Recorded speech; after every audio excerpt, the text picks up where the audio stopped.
Hello, magandang umaga mga kapalangga. Gawa tayo ng salmon, fish, at bangus. So, i-oven natin.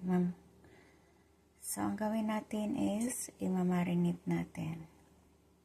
So, ito yung ating black pepper. Lagyan natin siya dyan. Salt.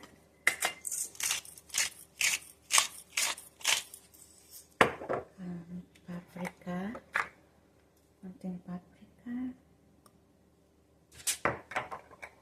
Lagyan natin ng thyme.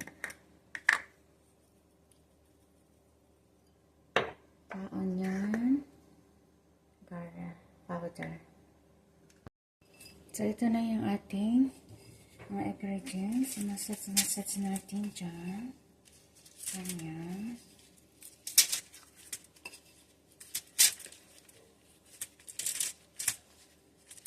Ayan.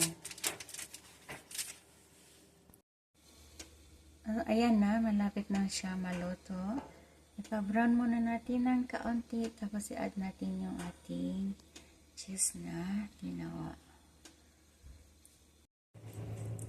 So, ayan na, brown na yung ating isda, mainit. Nilagyan ko siya ng mozzarella cheese.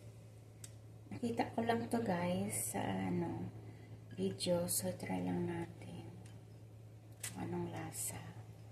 Tapos parmesan cheese. Malinis yung kamay ko guys ha, mainit.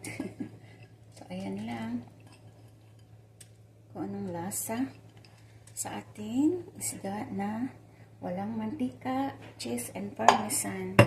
So ayan lang guys, thank you for watching for my vlog. Salamat kayo everyone.